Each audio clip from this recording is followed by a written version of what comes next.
Was Job a black man? Well, let's look at this video from these claims from this Hebrew Israelite, specifically IUIC. Let's look at these claims and let's refute what he's claiming about Job. Let's look into it. I bet you didn't know these facts about our black forefather Job that you can read in the Bible. Okay. Remember what I said about our forefather Job, about him being black? Read that in Job 30:30. His skin was black upon him. Okay. Now let's do exactly what he said. Let's look at John 30:30. So let's look into it. Let me put this up to the screen. Make this a little bigger. Let's see right here. Let me make myself right there a little smaller. All right, y'all. Look at this. Look at this right here. So we have John 30:30 that, yes, says, "My skin is black upon me and my bones are burned with heat." Right? So you see, the problem with Hebrew Israelites is that they like to pick and choose what's figuratively and what's literal. Most of the times they'll pick certain verses and they say, "Oh, this part is figuratively," but in that same verse, "Oh no, that part is literal." That in no way, shape, or form can happen, because when you look at this, let's look at this. Job 30:30 says, "My skin is black." So by them saying, they're taking this literal, saying that his skin is black, meaning he's a black man. But if you continue on this verse, it says, "My bones are burned with heat."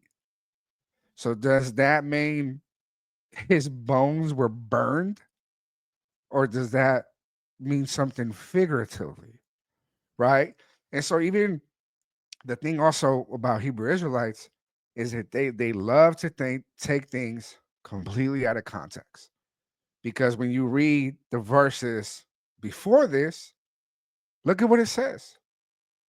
Job 30:28 says, "I went mourning without the sun. I stood up and I cried in the congregation. I am a brother to dragons and companion to owls." Do you see what I'm are you guys listening to what I'm saying? That they'll take this one part of the verse, Job 30:30, saying, "Oh, my skin is black. Oh, he's a black man." But everything else, oh no, it's figurative. So if you're gonna take literal this part of the passage, then does that make Job a brother to dragons, a companion to owls? Is his bones burned with heat? Come on. Y'all see what I'm talking about? Y'all see what I'm talking about? Another Let's get fact about our black let's get forefather Job, let's get back to this video. he was perfect. You can read that at 1 Kings chapter 8, verse 61. In order to be perfect, you got to keep the laws of the Most High, which he did. Okay. Claim number 2. He's saying that he kept the laws of the Most High. And when they say laws, they're most likely referring to the laws of Moses, the commandments given to Moses. So when we actually look into the history of Job, there's no way that Job was even under the law. And we see this because so Job, when he was born, when he was alive, he lived in a time called the patriarchal period.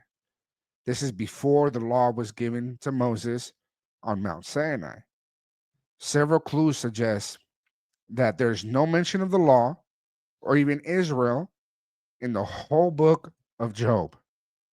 There's not even a reference to Moses, to the law, to the tabernacle, or even Israel as a nation, right? So they're claiming Job is an Israelite, but yet there's no mention of Israel, the nation, the laws, everything that has to do with being an Israelite in the entire book of Job. There's no mention of that.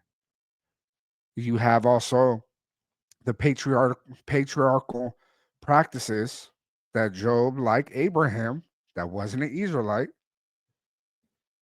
personally offered sacrifices for his family, found in Job 1:5, which was common before even the priesthood was established under Moses. The lifespan of Job also show that he lived in this patriarchal period.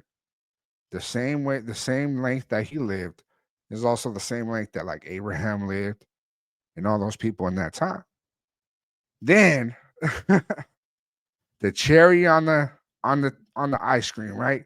The cherry on the top. The location of Job. You see, Job was from the land of Uz. Uz is not in Israel, which suggests he was outside of the covenant community of Israel, meaning he didn't keep the laws because he didn't have the laws to follow. Come on, man. But let's get into it. Let's continue. Another fact about our black forefather Job. Already touched on he was perfect. Already touched on that he was black. Now let's go to Job 1:1. It said he was perfect from the land of Uz, and he eschewed evil. Guess what that means? He deliberately put away evil. So I mean, when he saw evil, he checked that stuff. That's something that we got to do in our black community. We have to check evil and put that from out of our community. That's the only way we gonna prosper. I bet. You see what he did there? He acknowledges that Job was from the land of Uz, that once again is not part of Israel, has nothing to do with keeping the laws. But yeah, he put away evil, right? He put away evil. Let's see. Let's pull up Job 1:1. There was a man in the land of Uz whose name was Job, and that man was perfect and upright, and the one who feared God and eschewed evil. But see, this has nothing to do or says anything about the laws or anything about the Mosaic covenant. Has nothing to do. So then, how is Job a black man, or even how is Job an Israelite? Come on, bro. Right here, perfect example of cherry picking, of looking into verses without context, not knowing what they talking about. The truth will always prevail. Let's go.